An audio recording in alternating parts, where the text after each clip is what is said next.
wonderful. Delighted to be joined by Toto now. Congratulations. I mean, just fantastic to see Kimi grow and calmly take that victory. Of course, a bit of luck had to go his way, but he controlled the race, didn't he? Yeah, absolutely. I mean, the botched start. You know, these kids learn in the driving school with automatic, so we need to teach them how you release the clutch slowly, steadily, and not too quick. But then he was fast, and he had yeah, that looks pretty grim. Did your heart sink when you saw that? No, I thought not again. Because obviously we're not giving them the easiest of tools. Our starts have generally been a bit on the mediocre side, and we need to improve that. But in that case, the driver had a massive influence of that car not going away. Looked good with the wheel spin, but isn't fast. But then in the race, you know, he made his way up, and obviously it was at the moment where it mattered. He was really fast, and we were able to, you know, extend his stint by that one lap, and that caused George's race to go belly up. And made a difference. I mean, I heard you saying on the radio there, you make your own luck. And in fairness, Kimi, he's been the faster driver all weekend, apart from the start. And to your point, you know, the reason George was pulled in, because I guess he didn't want to fall back behind Kimi, right? Kimi made 2.5 seconds on him at that point. Have you been surprised with Kimi's advantage over George this weekend? Well, I see it a little bit mixed, because the mistake that was made collectively in qualifying really put him on the back foot with the car. It transformed the car that was good for pole position. Between the two, it was pretty narrow. And then obviously from Q1, it wasn't good enough anymore. And he had to fight with that too today. So I think on equal cars, it's going to be close as ever. But that's exactly, you know, the moment where it was about going fast. We had to decide to protect the position against Leclerc, I believe, and Kimi was still putting in perfect times, so that made the difference. But I guess he had a car that wasn't perfect. We obviously seen George lose position at one point through the race, just with what looked to me like the engine clipping, an unexpected result. I think from Mercedes' side, he seemed to use some battery to gain position, then very quickly lost battery and lost position. It was a bug in the electric system, in the software, that we thought we were going to give him an advantage by deploying energy, and what it gave him is a super clip. That means slows the car down, and this is where I unexpectedly lost the position to Leclerc. So we haven't covered ourselves in glory when it comes to George's race as well. Do you think more broadly people are getting up to speed with the way this racing is going to unfold? Because, you know, we saw these sort of back and forth moves into the chicane, down into turn one, but also we saw George, you know, stuck there towards the end of the race. And do you think this is now a learning journey that people are getting better at in terms of protecting position? Yeah, absolutely. And this is, I guess, Andrea said that at the beginning of the season, that as a works team you have a little bit of an advantage at the beginning, and the other teams are catching up. How to harvest, how to deploy the energy. And you could see today there wasn't, we couldn't get past the McLarens because they understood, and also the Ferraris had the right strategy and energy deployment. And I think it's good to watch. Now, Toto, I remember coming to your factory for the car launch 4 years ago, and Kimi was there as a junior driver. I mean, he was a child. I mean, it's crazy actually to think of the journey that he's gone on. I know that you believed in him, and your faith in him has been repaid moreover than you can probably ever imagine. Are you even a bit surprised at his trajectory? You see how quickly it goes, and how quickly we age also, no? Because that seemed like it was years ago when he was a kid. When he came into the office, he met James Ellison, and James Ellison thought it was a kid who has lost his parent and was looking for someone. And it's incredible. Yesterday he was 14, today he's 19. He's winning 2 races in a row in Formula One, and we are really happy about the development that he's been taken. And he's made you look like a genius, which of course you are. Of course.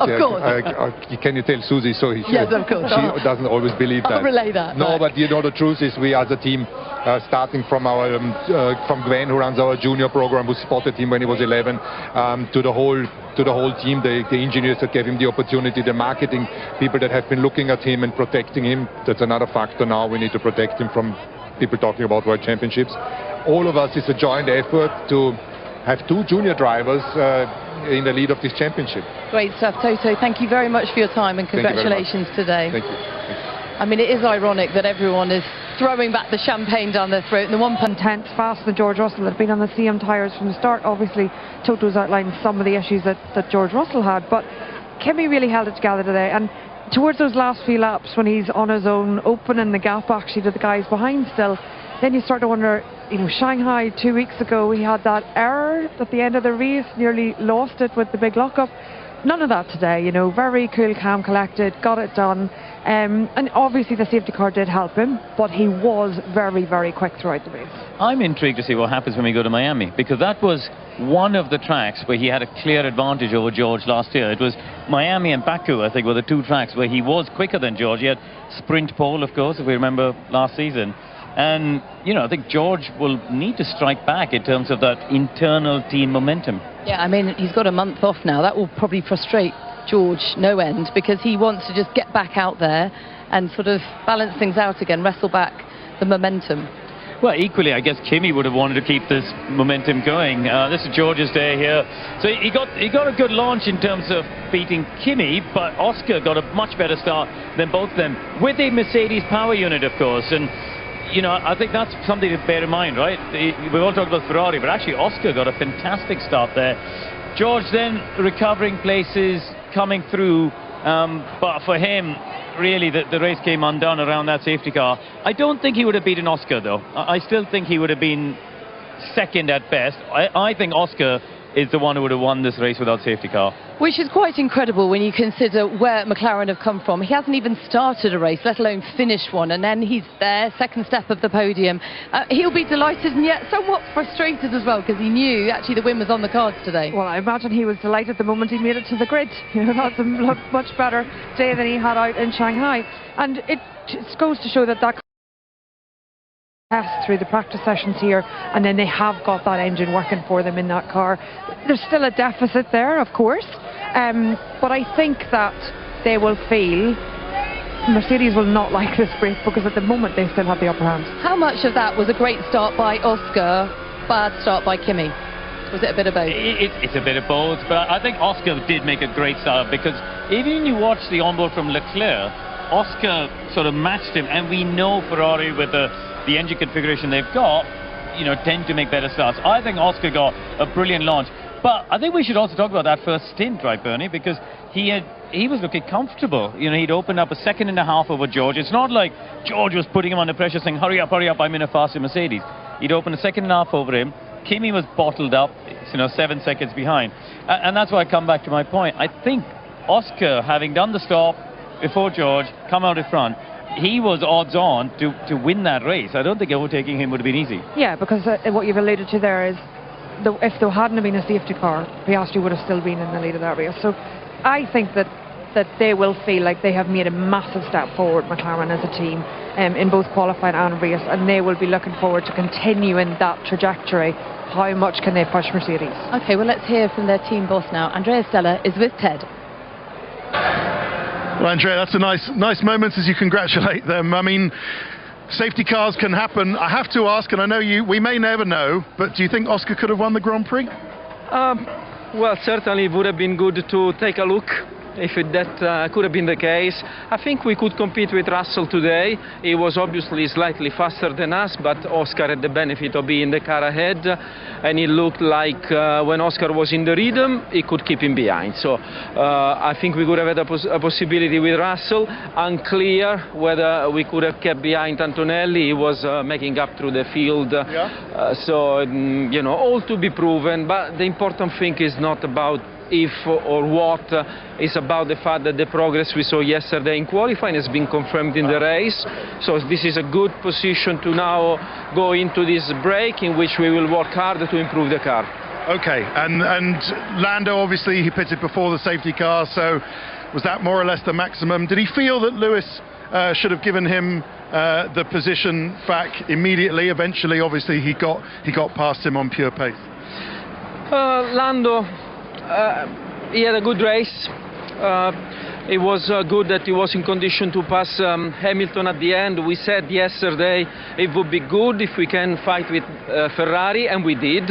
So positive from this point of view. I have to say that Lando has been kept a bit on the back foot by the team, because we have had several issues in practice. He had limited I don't think he has ever made 2 continuous laps until the race. So well done to Lando. Important points for the team today. Okay. Well, listen, we'll let you go. Thank you very much, and enjoy the break. Congratulations on the P2 and maybe what might have been today. Thank you. Lando, did you enjoy that? I'm not trying to get you in trouble. No, but there were some moves. There were some moves backwards and forwards. The car looks as though there's some performance in it. Now you're close to the others. Well, clearly, Oscar showed a very good race today. I think even from my side to get the Ferrari again at the end, just clean air was crazy strong around here. So, Oscar controlled things very well from the beginning. We both had great starts, which was nice. It was nice to be first and third and kind of relive that feeling. Plenty of good signs from us as a team. The fact that we could have such a strong result, even though we know we're still lacking in many areas, for us to still finish second and fifth, I think is a positive thing. So I think today was a good day for us as a team to kind of give it. We've obviously got a bit more out of the deployment and the battery and the engine side of things. So just good signs. Some things are still a struggle. We both have the same complaints with the car and what the difficulties are. So we know, we're heading in the right track, and that's a really good start. The team will be working hard between now and Miami. What will you be working on between now and Miami? So many things. Honestly, I still don't feel as comfortable as I would like to feel in the car. Not an excuse, but it's also slightly down to just a lack of running for the time being. A lot of the situations I was in then, from a degradation point of view, from a battery point of view, some of them I was just having to figure out on the go rather than having a try on Friday. So it was still a good race from my side, and I think there were just little things here and there, that half a tenth here, 1/10 there, half a tenth there, where I was just a little bit too late in the weekend to have been able to learn them. So good signs, but there's always stuff I can work on, there's stuff the team can work on, and together when we're a bit stronger and I feel more confident, then I'll be very confident that we can stand on top again. Great stuff, well done, thank you. Wow, plenty of papaya in the crowd here in Suzuka. The super fans, well, it takes a long time for them to go home. The pit lane is almost empty, but out there on the track it is packed still. So what about second and fifth, Karun, for McLaren today? All things considered, that's a pretty solid weekend. I think when we were on the starting grid, if you said they'd finish second and fifth, they would have probably gone, okay, that's pretty decent from where we're starting. At the end of lap 1, when they were first and third, I think they would have been hoping for more. And as I said before, I think they make good progress. I think Oscar showed that they had enough pace to hang on. Look, when the safety car went away, we had 25 laps. Antonelli and Clear made 13 seconds. That's roughly half a second a lap, right? That's where Antonelli was quicker than George. Maybe he could have had more of a go.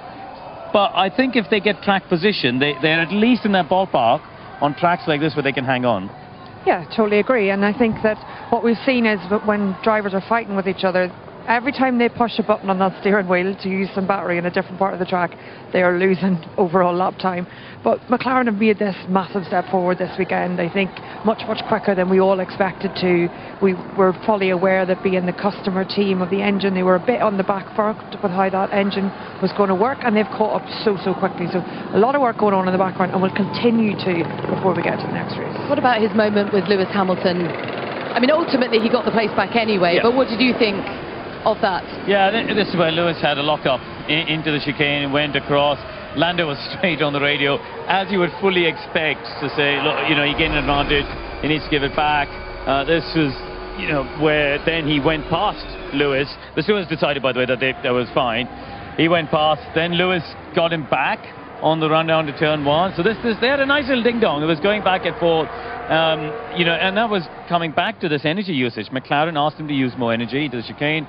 He lost out. Eventually, he did get back in front, but I think he would have enjoyed that bit of racing. There was loads of great little ding-dongs today, wasn't there? There was quite a lot going on, and what I was going to say is, from both the McLarens, there was actually a lot of intelligent racing going on, where they were feeding back to the pit wall, where they thought other cars were derating or using energy, and the pit wall was then feeding back that information to them, looking at the GPS traces as they do to see, this is where we think you have enough of an advantage to get that overtake stuck. So a lot of work going on in the background that we don't always see. Yeah, and plenty of lessons learned. Okay, after the break, we'll be analysing Ferrari's day.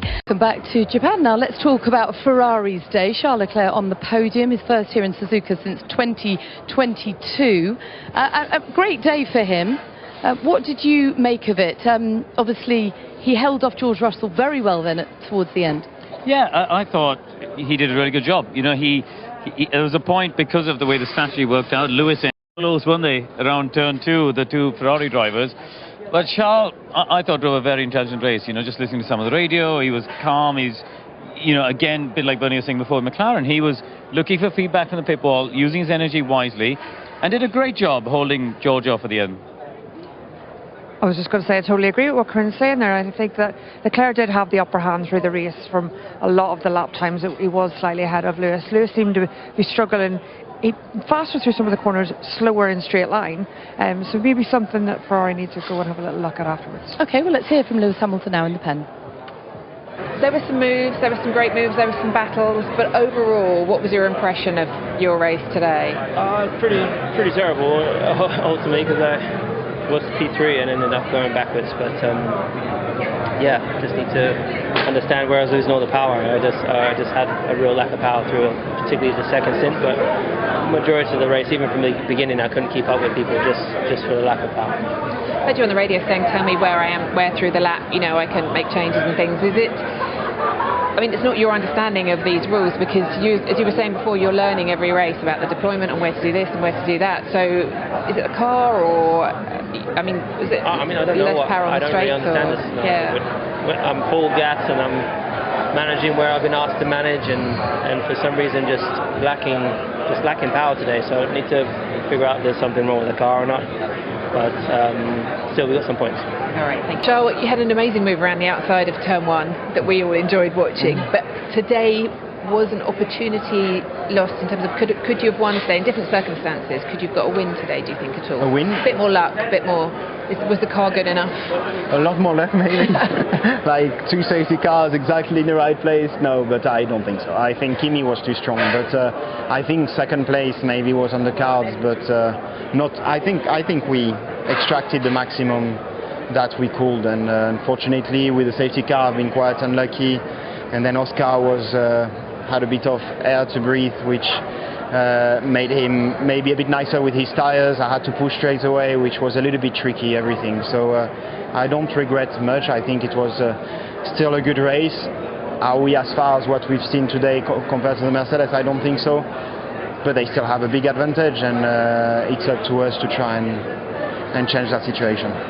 We heard some of the messages about deployment. You were asking about power.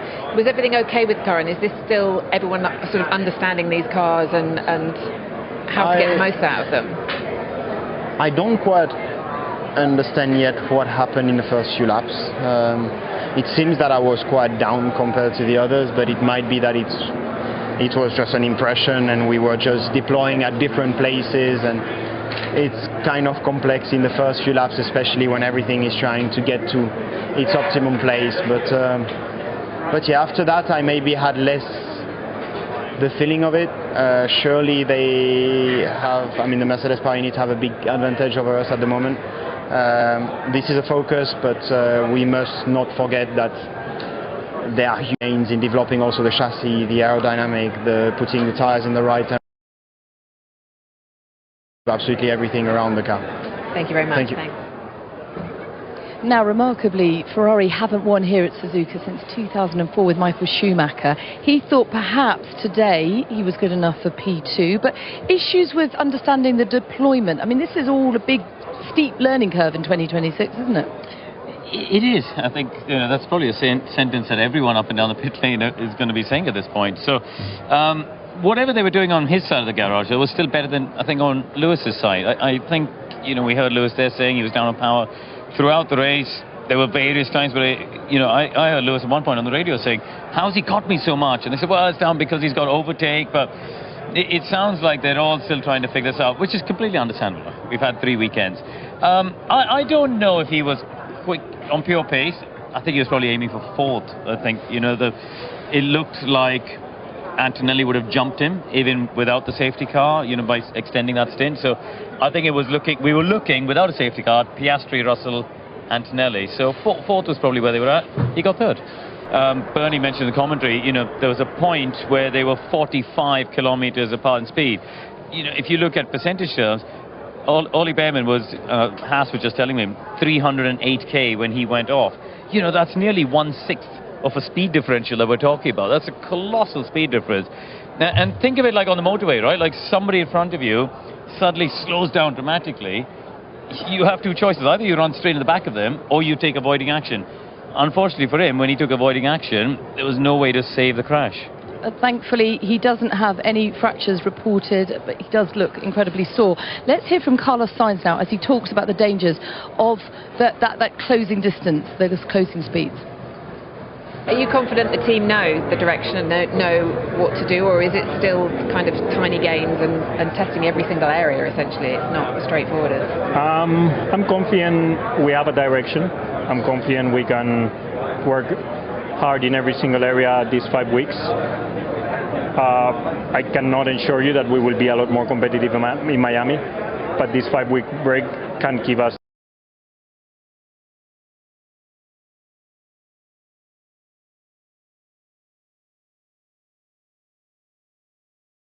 a lot of performance midway to the end of the season if we get things sorted and execute a good everything we've done up until now clearly from 25 into 2060 and didn't work, and we need to press the reset button. Also, being honest with you, excited to see what FOM and FIA come up for the new regulations that I'm hopeful they will come up with something a bit better for Miami. Given the fact that the accident with Ollie that we saw today, we've been warning them about this happening, this kind of closing speeds and this kind of accidents were always going to happen, and not very happy with what we've had up until now, and hopefully we come up with a better solution that doesn't create these massive closing speeds and a safer way of going racing. I was just trying to see exactly what the closing speed was, because we were looking at it on camera, and you think today might help you guys in your request to the FIA too? Yeah, that's why I was so surprised, you know, when they said, no, we will sort out qualifying and leave the racing alone, because it's exciting. As drivers, we've been extremely vocal that the problem is not only qualifying, it's also racing, and we've been warning that this kind of accident was always going to happen. Here we were lucky there was escape road. Now imagine going to Baku or going to Singapore or going to Vegas and having this kind of closing speeds and crashes next to the walls. We as GPDA, we've warned the FIA these accidents are going to happen a lot with this set of regulations, and we need to change something soon if we don't want them to happen. And it was 50G, I heard. It's higher than my crash in Russia in 2015. I was 46G. Just imagine what kind of crash you could have in Vegas, Baku, etc. And also, I hope it serves as an example and the teams listen to the drivers and not so much to the teams and people that said, thank you. Okay, he's clearly passionate about it. What could the FIA and FOM do about this? Yeah, there's lots of discussion. Well, actually, annoyingly maybe, I think the discussion has been centralising on how can we improve qualifying. So, and one of the ways of doing, there's a few ways of doing that. You either reduce the amount of battery that they can charge and recharge through the laps. It's more like what we had last year. That would reduce overall lap time, which is maybe not great. You could increase the fuel flow, is one way of doing it, so that the engine produces more of the power. So that would get you back much closer to the type of racing that you had last year. Not such a big difference in closing speeds, because you wouldn't need to harvest energy into the battery a little bit more. The difficulty with increasing the fuel flow, there's a few difficulties. One is that is not going to evenly affect all the teams. So some teams will have more of an ability to do that than others, because they've all got different fuels. Some people their radiators will not be set up for that. Their engine may not react well with that. Their fuel tank for the race may not be big enough to do that. So there's lots of issues that everyone's going to come, and I think what Carlos is alluding to there is every team comes with their agenda. Yes, of course we want to improve the race, and yes, of course we want to make it as safe as we possibly can. That should be front and foremost all the time. But every team knows if they have an advantage or disadvantage with the rule that they are suggesting and putting forward. Of course that happens. And that's why it needs a strong independent voice, and that's what really the FIA, that's what he's saying, FIA and F1 are and should be the independent voice. There is a lesson to be learned from that, because you know, at this instant, at least Ollie had space to go to the left and didn't run up the back of Franco. Let's say you're right behind another car in the slipstream, and suddenly that one derates. You go up the back. You remember Mark Webber in Valencia 2011, ran to the back of Heikki Kovalainen and took off, hit the bridge. That's the sort of concern that the drivers have got, right? If the car in front just... so I think that's what he's talking about there, and they want to see some better... Maybe it's an earlier warning system for before the derate, you know, because now we're getting it when the derate starts. Maybe there's like a pre-warning system or something like that.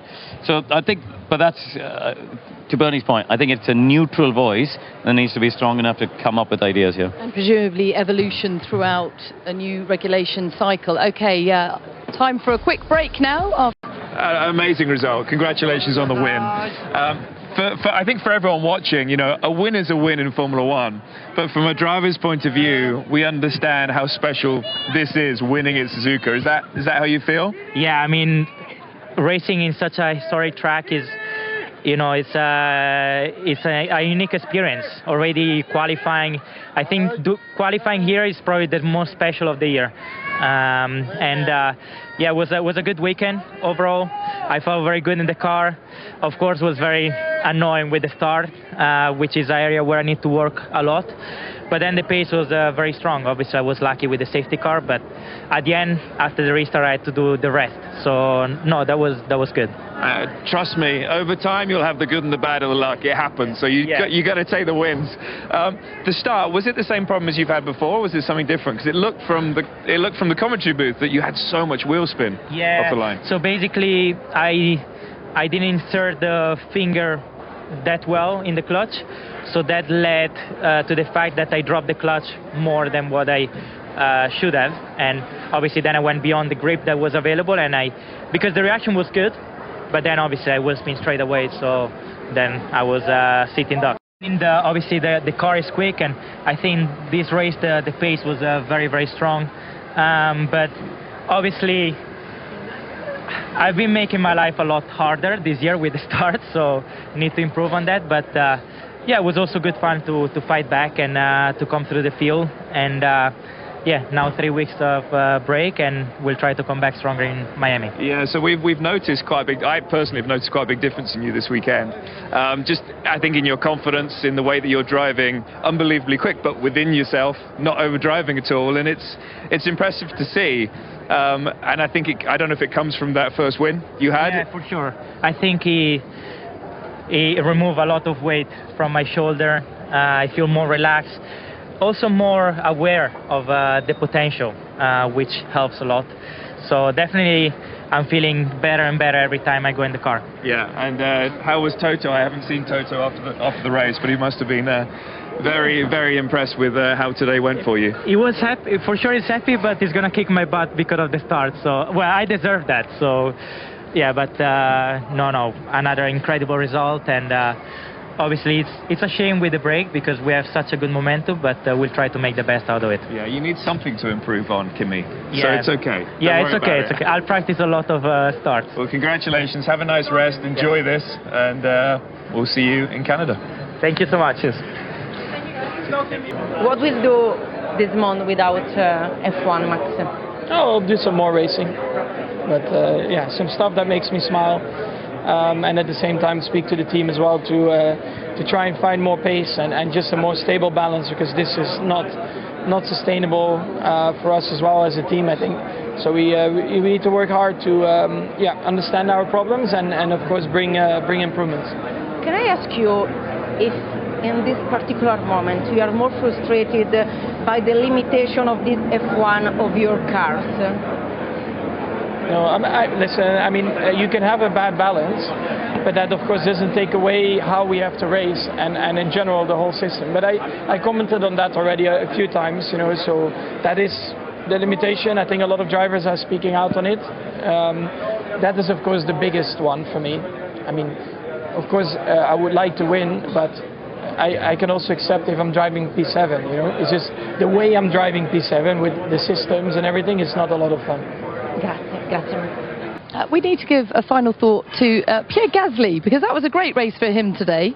What did you make of it? Yeah, very good. No, you know, more points on the board and just looked very, very composed and impressive all weekend. Great qualifying, more points.